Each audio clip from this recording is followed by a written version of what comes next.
everybody, and welcome to the Human Echoes podcast, the show where we make... No.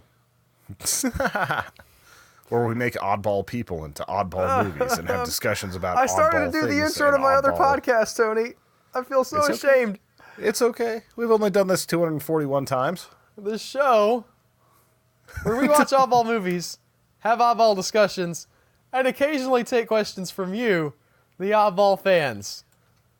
I'm Tony Southcott. I'm Albert Berg, and I'm not gonna do a retake of that. I'm fallible. I'm human. You guys could know about that. Today's movie is a movie that has been making the circles in the horror fan circuit lately. A lot of people very excited for this. And we're talking about The Void. We talked about the trailer for this several weeks ago. It had a very creepy feel. It's from the directors of a movie called Father's Day, and I believe something else that I've forgotten about, but this directing team has worked before. They've done primarily sort of comedic, tongue-in-cheek, send-up type work, and The Void is their first really solidly real horror film, and they're making it as a love letter, I think, to sort of 80s cinema and creature effects, and it just, the tone of this, I will say, is excellent. Yeah, that's one of the things that they really nailed. They nailed the tone, the aesthetic. There's some story problems here, but there are a lot of really cool things to look at. This feels like the makeup effects you'd see from The Thing or any of those 80s movies that they're really trying to get that aesthetic for. It's got a really cool Lovecraft vibe going on the whole time. And yeah, this was just a fascinating movie, a good little indie flick. Speaking of the story, we open up with a man and his son taking an axe to some people. I don't think literally, that happens later in the movie, but like kind of going on a rampage, burning one woman alive and hunting down another guy after they've shot him. And this guy gets away, but he's found by a policeman later on who takes him to a hospital that has suffered a fire and is sort of on the verge of closing down, but they still have a few patients and a few doctors on staff. And he brings them there to be treated, and things start to go badly. People in white hoods show up with giant triangles on the face. The guy and his son show up. There's a man and his pregnant granddaughter who were there waiting for help. And it's just basically the story of the people in this hospital dealing with this unknowable and unknown force that is coming through different people and different ways, and manifesting itself in some really creepy monsters and messed up interdimensional stuff that happens. Yeah, you basically have these cultists keeping everybody inside the hospital. I know you get creeped out whenever there's a lot of one thing, like in a kind of location where it's not supposed to be. Right. So I imagine some of those scenes where they just walk outside and there's like 50 cultists moving in unison probably worked for you pretty well. It would have if... so I'm gonna. This is a quibble, okay, and it may not even be fully legitimate. However, my TV's not amazing. It's okay. It's like 1080, right? But it is the TV that I bought on Black Friday sale from Walmart 2 years ago, and it was. I mean, it's 55 inches, but it wasn't the best 55-inch TV. So the dynamic range on my television is lacking. All right. I know that there are HDR TVs, and then there's probably regular TVs. Mine's probably on the lower end of dynamic range. But this film has a lot of really dark shots, and shots where it's dark and then the thing that you're supposed to be seeing is also just slightly less dark. It was real hard for me to see some of these shots. Like, you see, they'll point out the window sometimes and it's just like in the darkness, and I'm like, I'm going to assume that I'm supposed to be seeing the white robed guys again, but you didn't really light them. So, but that was not an issue on my TV. Like, whenever I had this set up, like, you could see, like, just the use of shadow and light made it even creepier and better. I do think... So it might have been your dynamic range or your contrast ratio or something like that, because I was able to see everything, unless they didn't want you to, like when somebody slides into the darkness or things like that. Well, no, but there's, like, the scenes where they're exploring the basement, and it just... I compare it to, for instance, I'm watching Better Call Saul right now, And the lighting on that, even though there are many scenes that take place at night, right? When there is something that they want you to see, it's clear, like it's lit up. It's either a silhouette or an outline, or like there's a light there showing you the outlines of the things that you need to see, and doesn't look like weird and unnatural and everything. And I realize that very few things can be as good as Vince Gilligan and Peter Gold's, creations of Better Call Saul and Breaking Bad. But catch the recap at humanechoes.com. You should. It's great. I really enjoyed talking about that show. But watching those, I was like, okay, it's not that you can't show something at night on a TV that isn't amazing. And it is fair to say, well, they don't want you to watch it on a crappy TV. They want you to watch it on film or in the cinema or something, which is okay if you aren't going to be releasing your movie on VOD to poor people like me who aren't going to be able to go to the cinema wherever the 3 theaters that showed this. I'm not trying to throw shade there. Yeah, even I couldn't find a theater near me that could do it. Maybe somewhere in Denver. I was hoping to catch this movie in a theater. I don't feel that bad because they actually get more money percentage-wise off of VOD, though, so it's not too bad. I'm just saying that there might need to be a different approach. Like, I had the same problem with Godzilla, the new 2014 Godzilla, where I was watching it and there's that final fight that takes place at night, and I'm like, just squinting trying to figure out exactly what's going on. I didn't have that problem in the theater, but I went to see it in the theater because I could. When you have a TV show or something that's going to be primarily played on TV, maybe you gotta, again, this is a quibble, but it's just, I think that there might need to be a little bit more concession to people like me, especially in times like these. I'm sure HDR... Or you can turn your brightness up. No, it's not the brightness that's the problem. It's the contrast. I'm not getting blacks, Tony. The black turns just kind of like grayish blue. Blacks aren't finding their way to Al's house. I don't have enough blacks. That's true. But I did think what I could see was really, as far as the look of it and everything. I mean, we talked about this already, but very much a throwback to the 80s style. I'm not going to say there's no special effects that are computer generated in this movie because I don't know. There probably are. I mean, everything gets enhanced and I think that you're kind of a fool if you don't use any of that.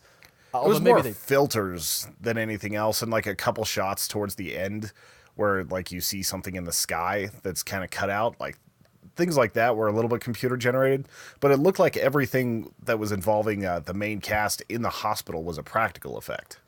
Yeah, and the monsters are practical effects. They're like these tentacle things, and if you see watch the trailers, there's the lady with like the tentacles coming out of her belly in the bed, and all that stuff worked really well. We're going to talk about this a little bit later, but it kind of reminds me of the Star Wars trailer. There's a shot in that trailer of Daisy Ridley putting her hand on the ground, and there are rocks like flying up off the ground. And I could be wrong about this, but I would bet some money, especially knowing Rian Johnson, knowing that he likes to do things practical, that is some kind of physical effect, like a trickery there, because it just looks real. I know you could CG effect those, like animate those rocks, but there's something about the way they look in that scene that makes me think he's like running the film in reverse there or something to make them fly up, and he actually has real rocks that he's done something with there. Yeah, he just wants the gravity of it to be there. Yeah, and I think that there is something to be said, even if you screw up a physical effect, there's something about the way it looks. It still looks like it's there. You can still, I don't know, there is a reality there that's different when you screw up a computer effect, where a bad physical effect still has some kind of effect on you. It's still, it makes an impact that the computer effect doesn't, where you like really get that, oh, this thing is not physically in this space, whereas a physical effect it just it has the presence that the computer effects don't. Yeah, and there are a lot of scenes in this movie where, because they're using the practical effects, it's got the tentacles out, it's got everything just kind of immersed, that it looks more alive. especially because they've got a lot of tentacles, a lot of different things that are just kind of writhing and moving around. Like, I imagine it was a lot of wire work and everything to do that. But because of how it fit in with those scenes, like, there was never a point where it looked plastic. It's not like I saw some of this in the trailer for Life where it looked like it was just fake. And this movie, despite its small budget, did not have that at all. You talking about the horror and space thriller Life? Yes. I did not have a problem with the special effects in that one when I watched it in the theater, but I had a lot of It other might have problems just with been it. the 3-second moment of the trailer where it's going into somebody's face. Could have been. But, you know, again, very great on the tone. You can tell, you do see some of the limitations of budget, right? Like, they're writing, it's essentially a bottle type movie where they're all in this one location. They're probably using sets, I would say, but you have this hospital location where there's very few people, and they have it written into the story why that's happened, and it even sort of ties in with the overarching theme, but you can still kind of see them trying to make room for themselves, not to have a lot of extras or like big outside sets or anything like that. It's all very contained. I think there's only one scene that takes place like in a different location, the very beginning where the guy's chasing the people out of the house, and then the it's cop just car. like that physical location and everything. Then they get to the hospital and they pretty much stick there, the hospital and the basement area. So Right, which again are probably sets. I don't think that basement area is actually in a hospital, but it's still, you can tell that they're working within a certain boundary. I did read an interview with the makers of this film, and they talked about, this was a Kickstarted film, and the kickstarting, they did end up having actual backers and everything as well, you know, real studios, not maybe not like big studios, but sort of more traditional investors. But the Kickstarter allowed them to make the practical effects ahead of time, because that process takes, you know, several weeks, and you want to have that money to start with before you start shooting, and that was something that the Kickstarter allowed them to do, and probably a reason. I just pulled that up right now. Like, they specifically made this as an Indiegogo for help us build monsters for the original horror film The Void. So they were able to raise $82,000 just for monsters and practical effects before they got backing. I imagine it's a little bit easier to walk up to an investor and be like, hey, we've already raised 80-some thousand. We have the effects. Now we just need the cameras and the location. Yeah, and the great thing about these crowdfunding, sorry, I said Kickstarter, clearly not Indiegogo. But the great thing about the crowdfunding is that it also gets people on board with your thing already. So people have donated $5 or $10 or $20 or like excited about your thing before they even see anything from it. So you have these evangelists of your movie saying like, oh man, you gotta come see this thing that I Kickstarted or backed on Indiegogo or whatever. So it's a great sort of social networking tool as well. And it worked out for them, I think. They made... I want to talk about the problems of this movie now, Tony, because they made a good movie from the standpoint of tone and special effects. I really felt like this struggled on a story level. And you mentioned this earlier as well. Yeah. Well, like, I had a little bit of trouble discerning, like, clear story moments and just kind of flow. Like, I was watching it not that late last night. It was like 10 o'clock or something. And I had to stop a little bit and kind of rewind and try to figure out exactly what was going on at certain points. And it wasn't even from like a villain perspective. I think they actually had a good villain, but there was just some choppiness getting to the point.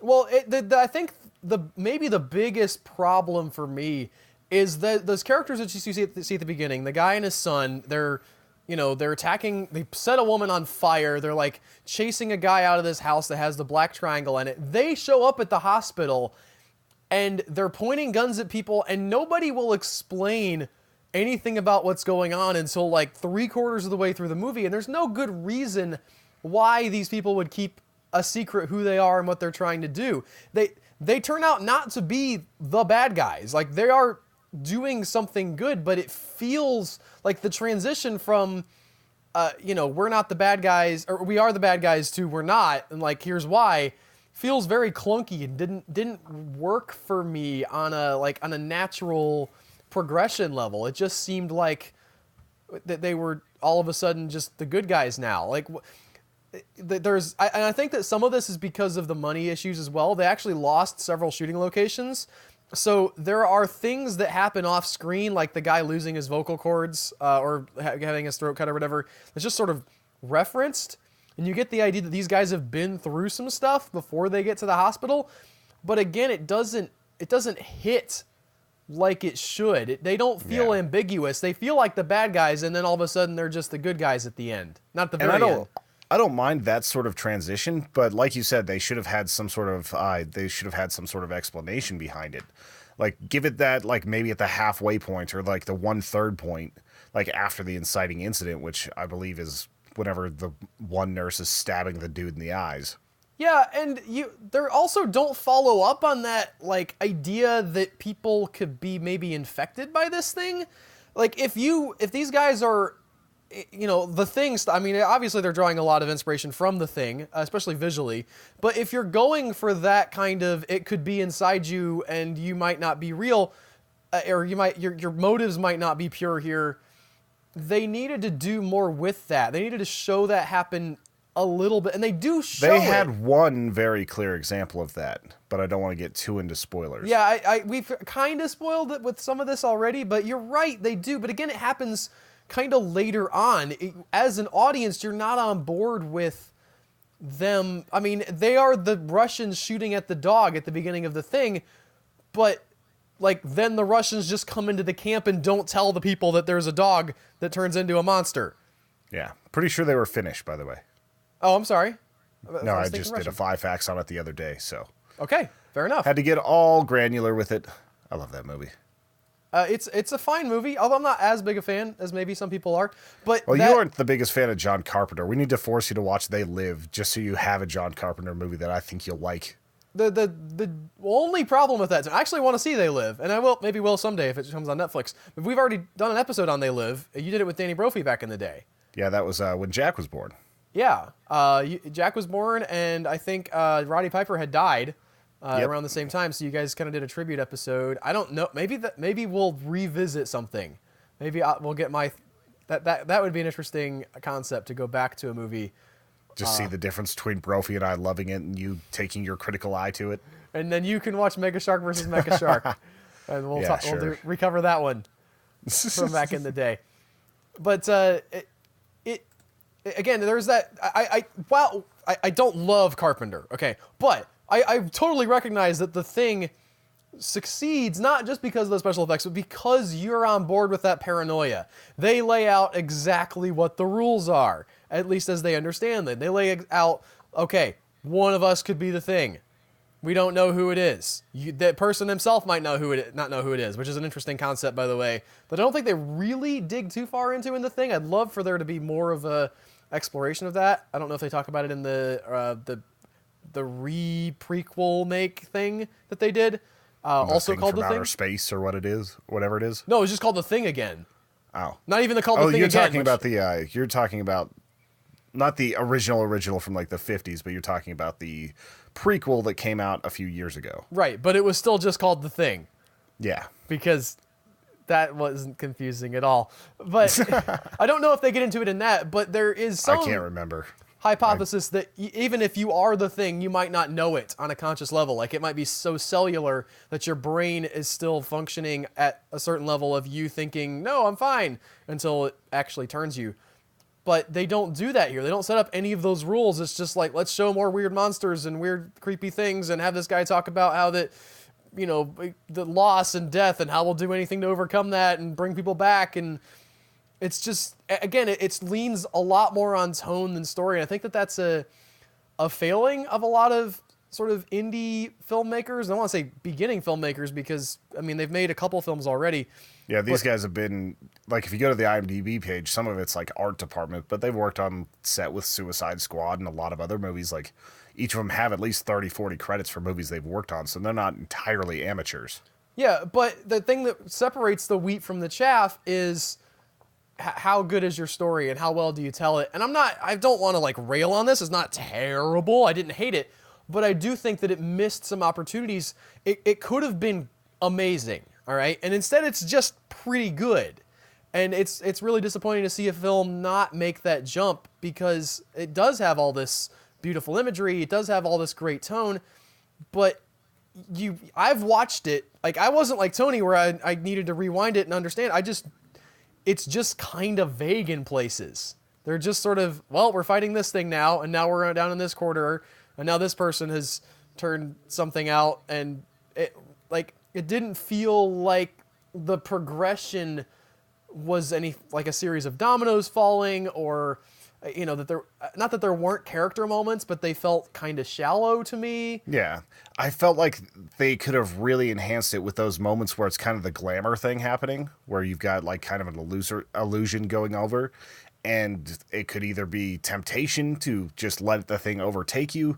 There could have been a lot of different little things added to it that would have made this superior. Yeah, I still enjoyed it. It still has badass posters and everything, but there's like, I don't know if it's going to be the cult classic it could have been. I think that they run into that thing too, where they're trying to go Lovecraftian here, but Lovecraft never shows the monster. Like that's the whole thing, is that he just sort of says it's unknowable, it's unthinkable, it's this horrifying thing beyond imagination, and we've built up this sort of idea of what Lovecraft stuff was, but when you and they try to do it by kind of having things in shadow and flashing lights, and you don't really get a super clear look. I think that's not just my dynamic range. I do think that they're not hiding their effects, but trying to still maintain. They're hiding the seams of the effects through darkness. Yes, well, they're trying to maintain that kind of unknowability, but you're at odds with yourself. I mean, and it's frustrating as if I know, because. And sort of a counterpoint to this is Darling, right? Where you have this, that Darling probably is the most accurate Lovecraft adaptation that isn't a Lovecraft adaptation ever. Because there's no visual of, like, here's a monster or here's something horrifying. You just have the sense that bad things are going to happen. Even at the very end, which I was like, I wanted this to be more visual. And they just keep it, like, just the implication. This tries to kind of have it both ways, and it doesn't quite work. Yeah, I didn't have a problem with any of the practical effects as monsters, but if you're trying to have the, like, your brain can't even handle looking at this thing, like, it was scary, but it wasn't that.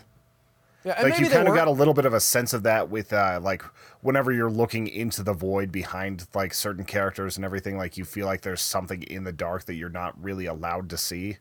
But there's some pretty cool stuff with that, but it just never can register that. And I haven't seen a movie that's been able to do that and make it seem like it's actually a Lovecraftian being.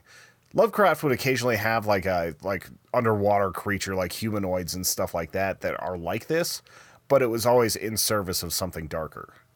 Yeah, and you mentioned earlier too that he sees, what is the void? He looks into the mirror, and the lady has her, but by the way, beautifully creepy scene at the beginning where she says, "This face isn't mine," and you kind of get the idea that something could have happened when he looked into the mirror and saw some part of the void somehow. But there's never, and I'm kind of, obviously I'm going both ways here, is because you would think like, well, Lovecraft didn't give us all the answers either, but they just sort of show us these images and don't give us any indication of what the void is or what it could do or. Will it take over his mind? They didn't give us an idea of how she got infected by it. That also. Like, she just was there doing horrible things to this guy that we had established as the girl's either boyfriend or friend for like 4 seconds. Yeah. Like, I feel like there's some missing linking scenes here. It's like what you were saying. There's also the fact that it seems like the whole town is in this cult. They've just like gotten on board with this guy's like, I can undo death. And they're like, all right, yeah, this is cool. Come on, Mom, let's go down and wear a white hood with a triangle on the front. We'll grab our knives and chill. Get your butcher knife, Maud. They're not clan hoods, I swear.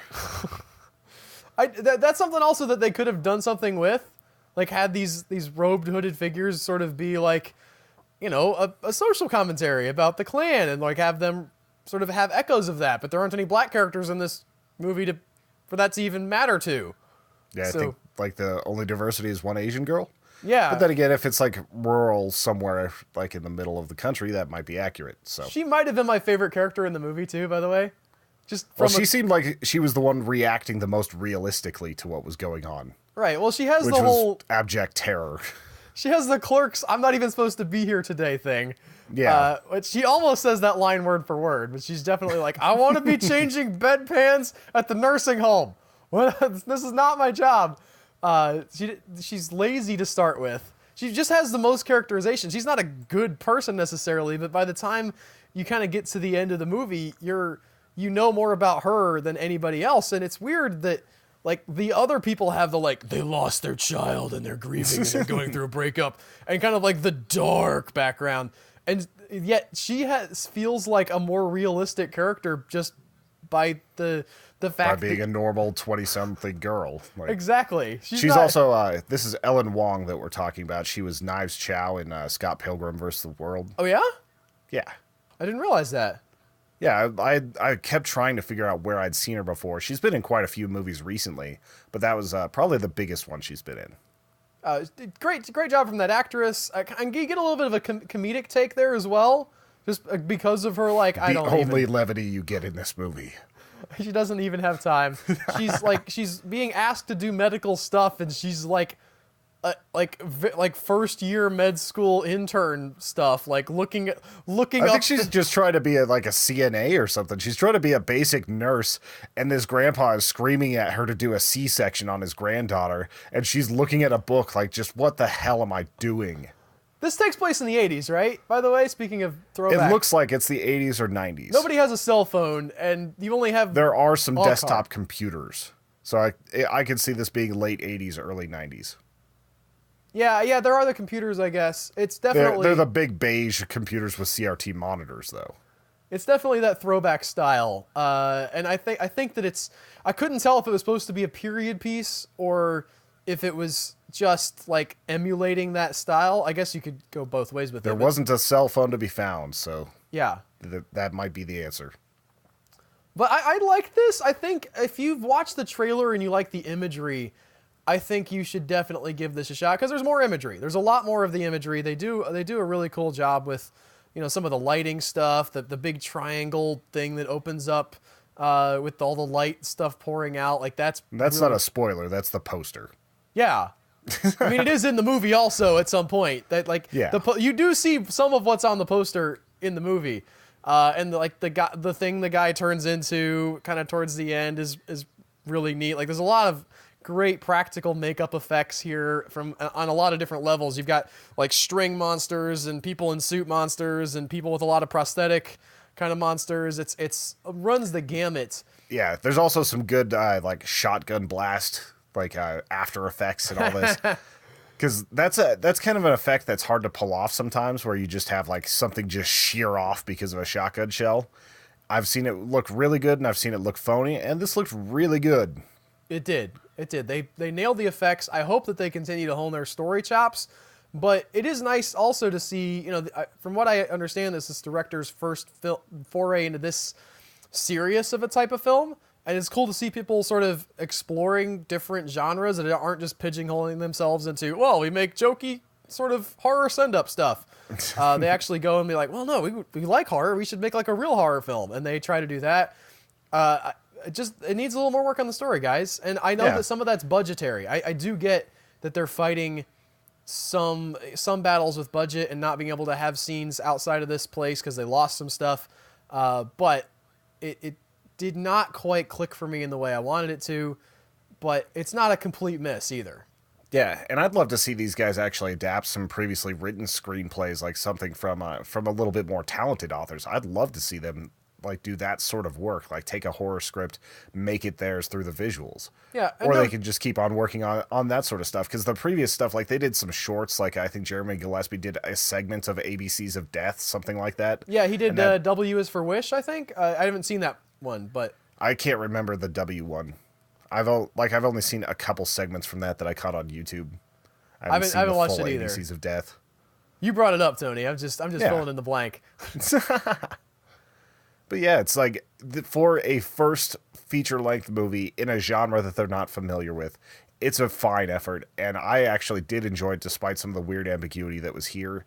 I'm always a sucker for practical effects.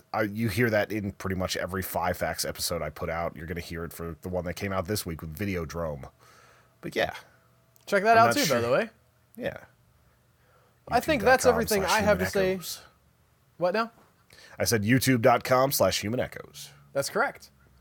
I think that's everything I have to say about this movie. Are you done Have you expressed all your thoughts that you like to people to know about, Tony? I believe so. I think if we come up with anything later, we can just add it as an addendum, but we can move into trailer talk. Trailer talk. Obviously, this week, the biggest and baddest news of them all was the Star Wars Episode 8 teaser. I mentioned this Are they earlier. really teasers when they're 2 minutes long? Okay, this is a great discussion. I actually was thinking about this a lot, and there was some talk of this online as well. It's actually more than it's like 2 minutes and 8 seconds. But I think the difference between a teaser and a trailer, although we are including it in trailer talk, I'm not changing it to teaser talk. But I think the idea is not so much about the length, so much as it is about the purpose, because there's like a story point in this where they're like Luke Skywalker delivers that line, "The Jedi must end." Okay. Like, that's all you get. And then you just have, like, really cool images and kind of the feel of what the movie's going to be. But they're not, like, I think in a real trailer, they're going to give you a lot more, not everything in the film, obviously, but sort of like, this is the setup. You know, Rey's been training with Luke for a while. You know, here's what the conflict is. Kylo Ren's coming back. And instead of a more story-based experience than this was. This was a lot of really, really cool images. Yeah, and like I remember I watched this in like a hotel room and my dad was like, "What do you mean the Jedi must end?" Like he was actually getting pissed about that.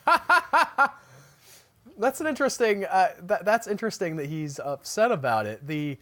I thought it was a cool little I don't know, like a progression of the story. That's something that the fans and the extended universe as it existed in the past have wanted and talked about for a long time, that the Jedi as an order and as these like white knights are maybe not too good to be true, that maybe they're not as pure and wonderful as they think they are. They've had all these rules that they've set up throughout these years about like no love and no connections and no feelings and sort of eschewing the passion of life. And the Sith kind of go the other way and say, no, we're going to embrace that. We're going to embrace the anger and the fear and like the sort of the natural elements of what it's like to be in a fight. So, you know, I mean, if you're in a fight, you probably are being angry. You might not be calm and collected. And there has been a strain of thought for a long time that maybe we could do both. You know, maybe it doesn't have to be either or. Maybe you can still have emotions and still love people without being corrupted. And have sort of a gray side of the Force instead of light and dark. That was explored a little bit more in the Knights of the Old Republic games. There was specifically one character that quit the Jedi Order because he always felt he was kind of more gray than like white or black. Like he always felt that he had to ride the line between that and the fact that he could resist the Sith's powers while still having a love in his life, while still doing all this, was counter to the Jedi Order. Right, and I think... Sorry, go ahead. Go on. Well, I think we get a hint at that in this trailer before Luke even says the Jedi must end, because Rey is saying, when he says, look at the Force, right? She says, I see the light side, I see the dark side, and so much more. So they're like, again, teasing the idea that it's not just the dark and the light side. There's more to the Force than good guys and bad guys. That there is a whole spectrum of things in there.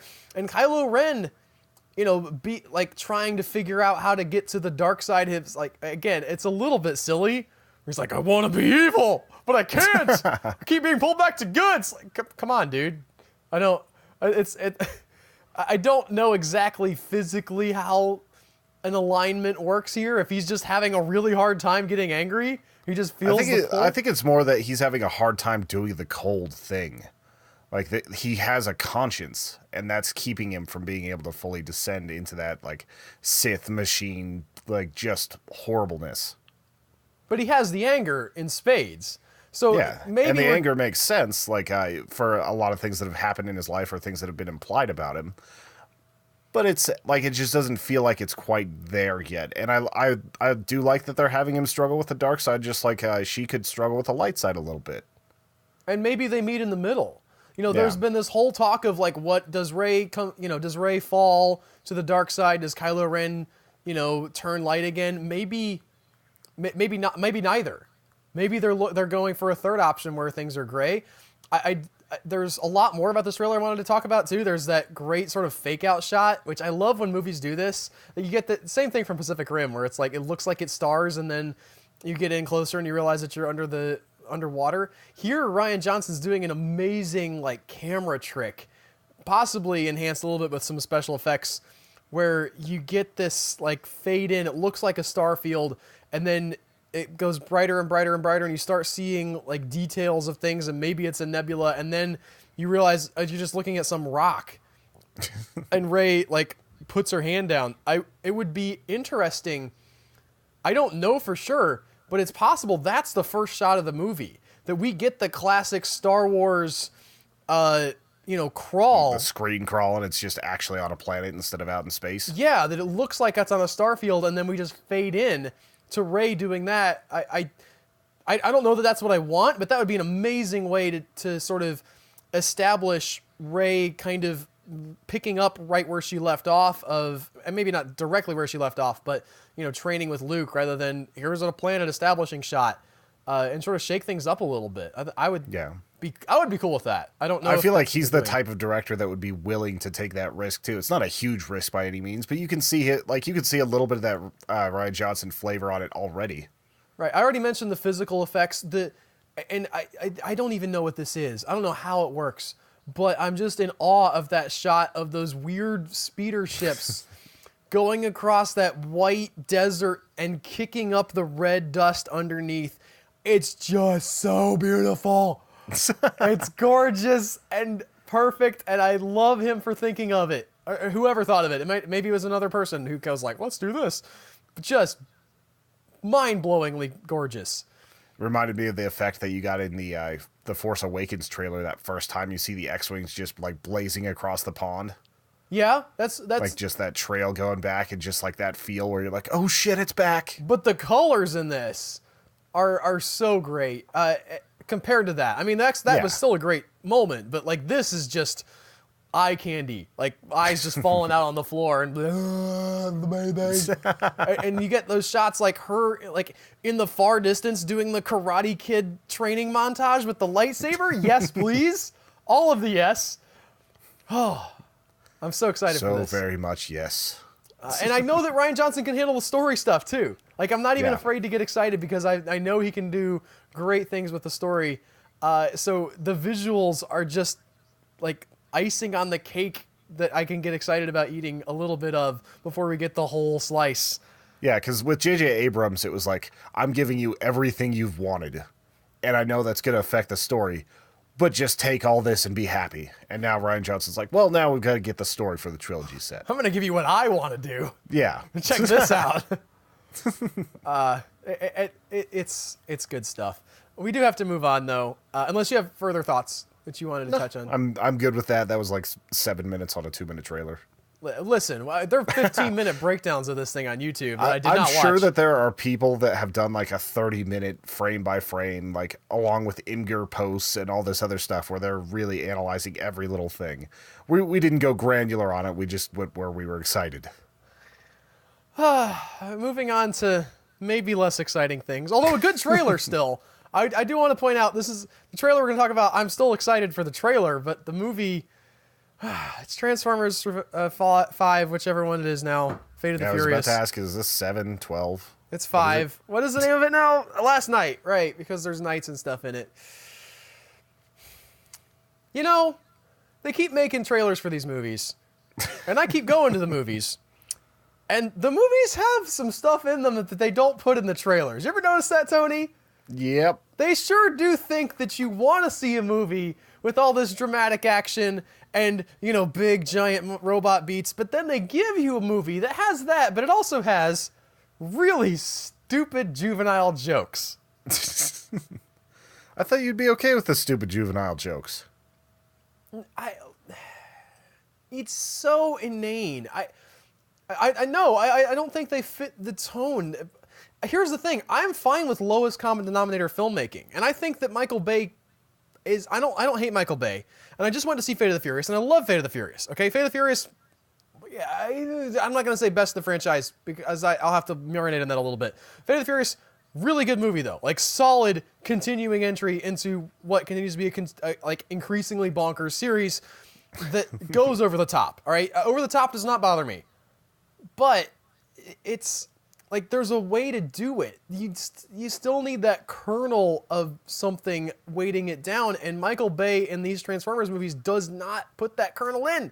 It's just, whatever. I'm gonna do whatever I want this scene. It's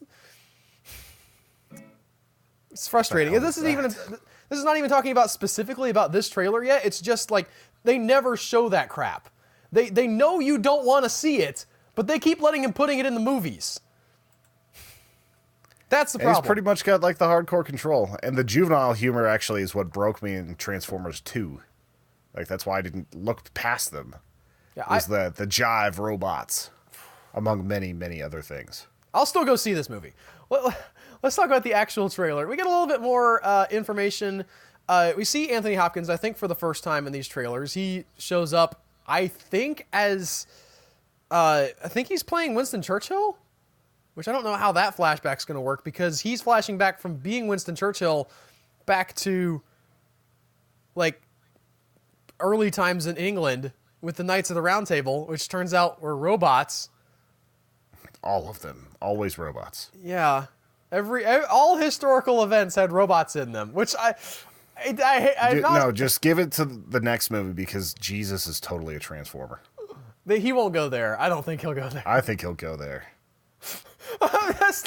I can see it now. I can see like the 3 crosses on the hill and like the robots, like the Decepticons standing over them as like the lightning flashes in the sky. Oh, no. In the earthquake at Calvary or whatever, like it just... Yeah, it's actually like a giant Decepticon coming out of the ground. Yeah. Somebody draw me that. Somebody with good Photoshop skills. I mean, Optimus Prime has already died for our sins a few hundred times, hasn't he? I don't know about a few hundred, but yeah, it's happened. And he's crucified again in this trailer, spread-eagled with the chains and talking to his creator. Weird flowing dress robot lady. I don't know why we can't have aliens that aren't robots. I mean, we had him a little... The real question is, what would Jesus transform into? No, Jesus isn't a robot. Or you said... Are you... Yeah. No. I'm just saying, this is Michael Bay's vision. Like, what would he transform into? What did these Transformers scan in medieval times to turn into? Do they turn into, like, chariots and stuff? I turned into a plow. I don't... Like, I can see him going Beast Wars with it and scanning animals. Yeah, but they're clearly not... They don't have, like, animal bits on them that I could see. And... I mean, what animals are they going to scan that's big enough for that? Like, are they going to all turn into horses? It's just elephants. We're not talking about the King Arthur Legend of the Sword trailer. Although that fits. The giant kaiju elephant would fit in this movie. The other thing, they got it like a Megan Fox lookalike. And I Googled this actress. Like, she doesn't normally look like Megan Fox in real life, okay? I've seen some pictures of her. She doesn't look that much like Megan Fox, but darn it if Michael Bay doesn't sure have a type and want her to look all, like, hair back and prim and proper and glasses on and fierce. And, it's weird. They needed a love interest for Mark Wahlberg, I guess, who's 15 years younger. His daughter's 22, by the way. The actress who played his daughter, 22 years old now. The actress that plays his love interest, 31. That's not as bad of a gap as I thought it was going to be. I thought you were going to say, like, yeah, she's 23. She's a year older than his daughter. It's not. And to be fair, Mark Wahlberg, 45, dating a 31-year-old woman. I would not begrudge him that, okay? Like, it's May, December a little bit, but I've seen worse in Hollywood, so okay. Yeah, but if you ever go up to Aspen, Colorado, it's like one of the richest towns ever. And you walk down the street and you see 80-year-old men with these like 22-year-old Russian blondes. It's like we always... Well, what about when Trump isn't there? Oh, I'm saying that like that's just the trend. Like Trump basically probably got the idea from Aspen. But it's like one of those where you're like, is that his daughter or a gold digger? Just sit there and watch. I've had that experience too, but actually in Milton it's just usually the daughter. They just dress kind of skanky. And their It dad happens. let them do that. I mean, I guess more power for girl power, yay. But maybe I am a little bit more with Michael Bay on that one than I would like to admit. I do like that line, by the way, though, where he's like, work hard. I forget what the other one, and never dated anybody in a band, especially the drummer. That was a good line. I props to you, Michael Bay. I'll give you that one. I saw this trailer while I was like strapped into a machine stretching my back out, so I'm losing some details from it.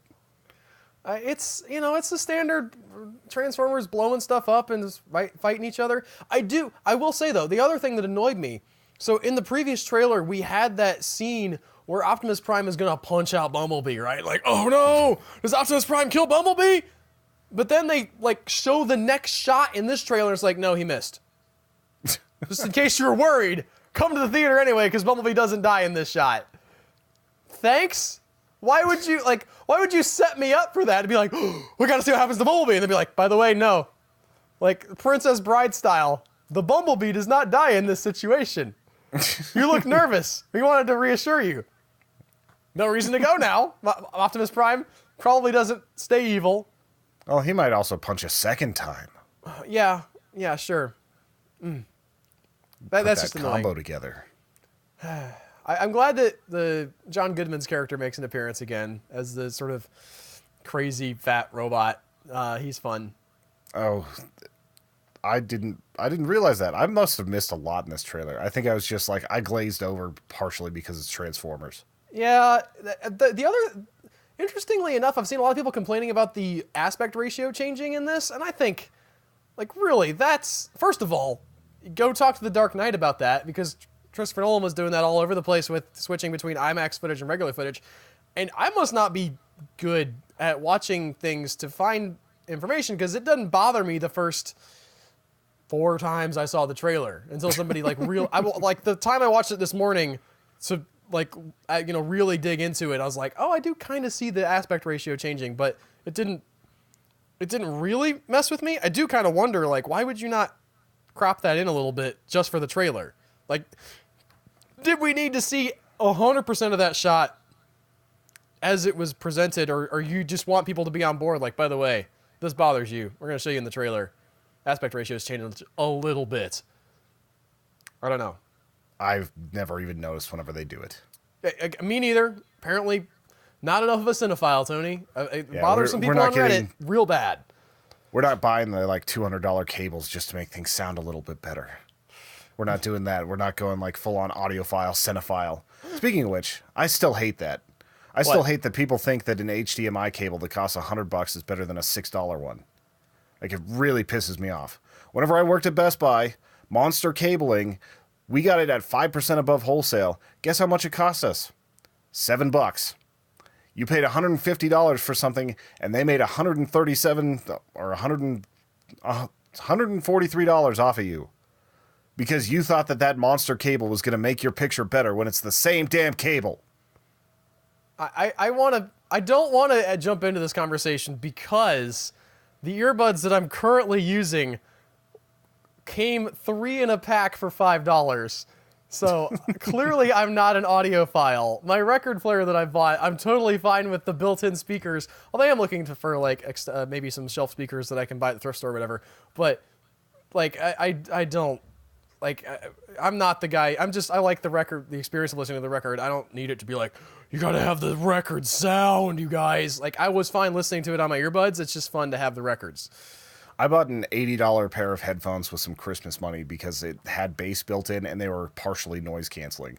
So, like, that was mostly so I could go to places that have loud music and just focus on writing and things like that. That's about as much as I'm going to do, but I can't spend $300, $400 on a pair of headphones. Also, I don't know that, I mean, it's hard to find the ones that you should spend $300 or $400 on, because if you look for headphones on Amazon, it's like, here's Beats by Dre. It's like, I'm pretty sure the branding there is what's costing me the $200 or $300, and I don't care.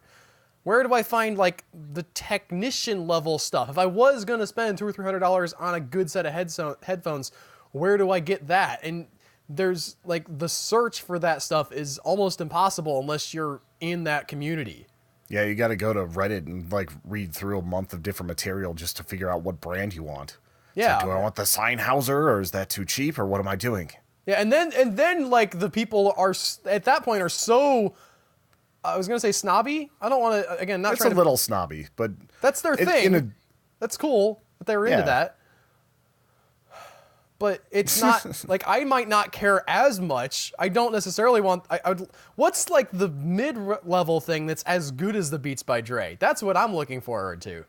Yeah, it's like whenever I look at a watch, I know that people spend several $1,000s on a watch, and you can get by with like a $20 watch from Walmart pretty well, or just use your phone. This is $10 right here. Yeah. Casio on Amazon.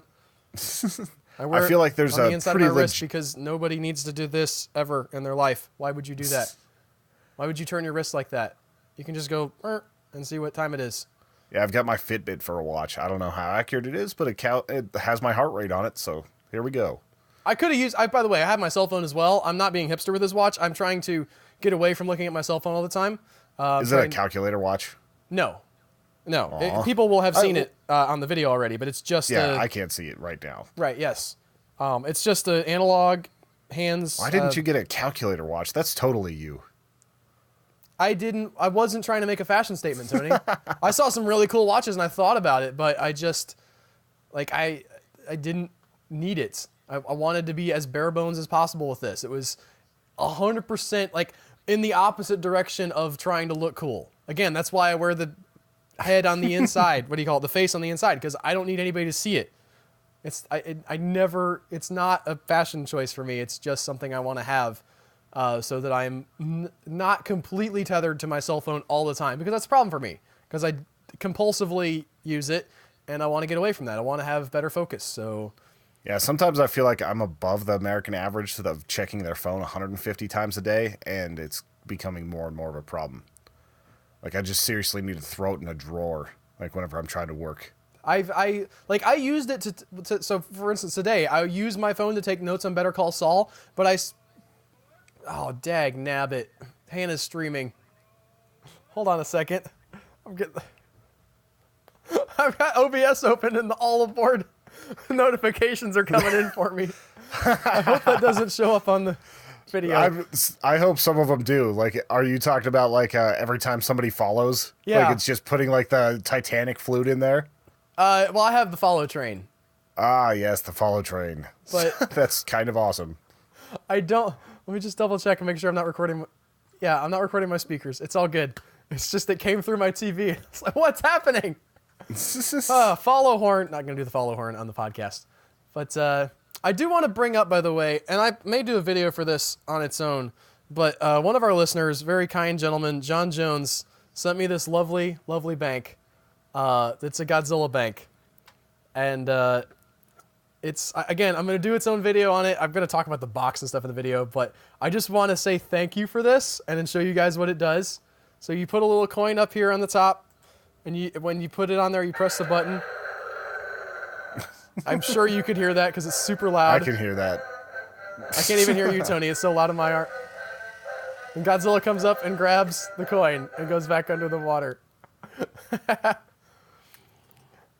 Thank you so much for that, John Jones. It's lovely and beautiful, and the packaging. Again, I'm probably gonna make its own video.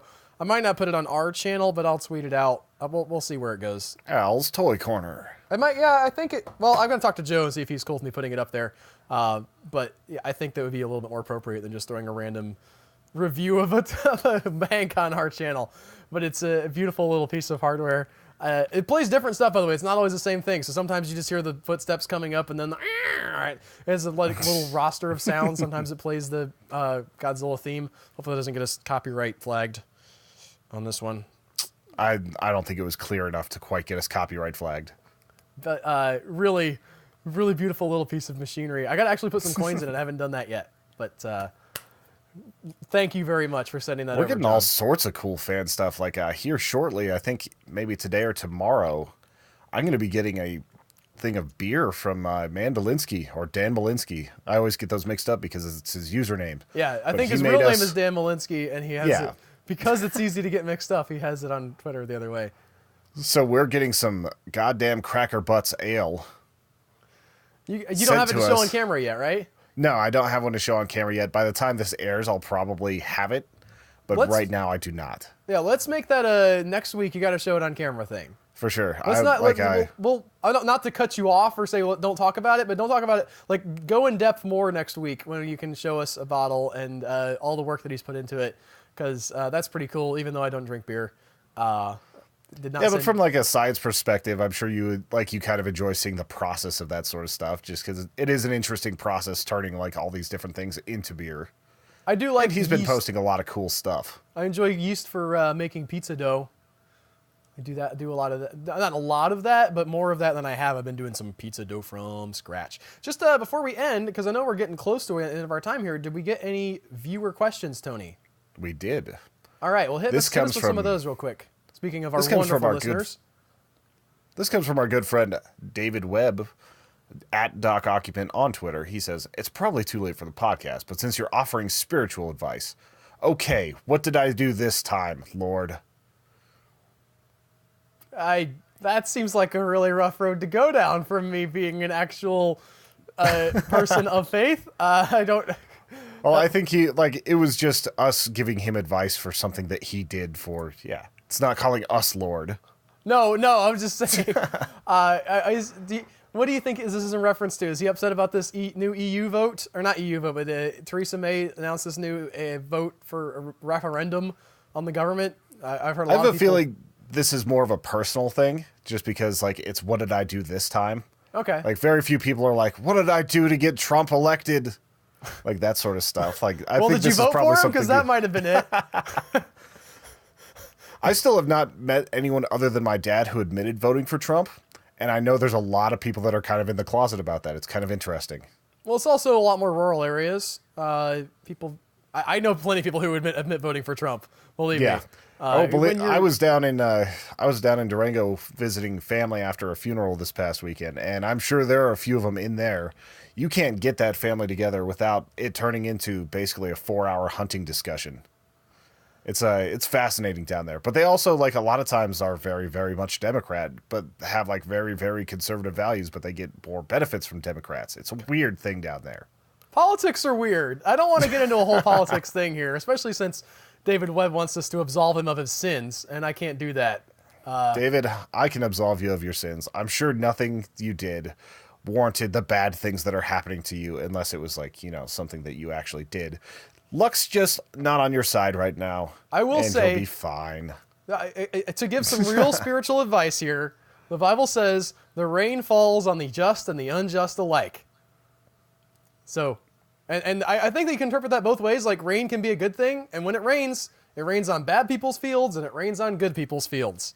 And when people get sick, bad people get sick, and good people get sick. And when people get rich, bad people get rich, and sometimes good people get rich. It's just there's not... Yeah, like Bill Gates can't give away billions of dollars because he keeps getting more rich every time he tries to give it away.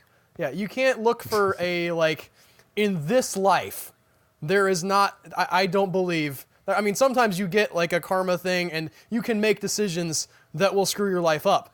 But there is not an instant God strikes you down in this life, all right? That all happens later on. It gets sorted out in the afterlife, and you got to trust that that's the case or not. I mean, again, that's my belief. I'm not... Some of us just roll through this sumbitch and see what happens. I'm not trying to push anything, but if you're expecting, I've been good, so I should get good things, or I've been bad, and I'm good, that's not... We would like for that to be the case in this life and see it happen, but that's sort of our purview to put justice on people in this life, and God takes care of the after. So, that's what... I hope I didn't make anybody real uncomfortable with that, but if I did, that's still what I believe, and, get over yourself. And I'll get over myself. As someone who is a flat out agnostic, it did not bother me at all. So I think you're probably in the clear, unless there's some crazier neckbeard out there. You're welcome I try to keep write the beard in and tell me shaved. how you hate that I talked about God and the afterlife. I think that as the advice still applies, if you want justice in this life, you got to make it for yourself. God is not going to come in.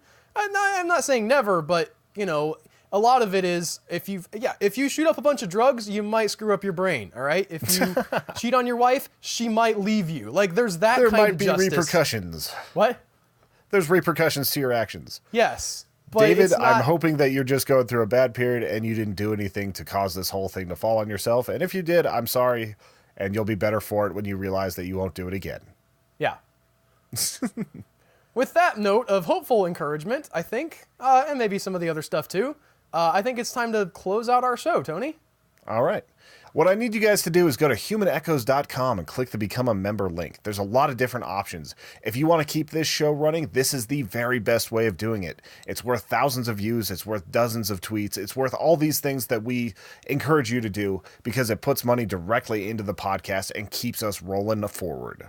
humanechoes.com, click the Become a Member link. There's 4 different tiers in there. Some of them get awesome buttons, which have been sent out.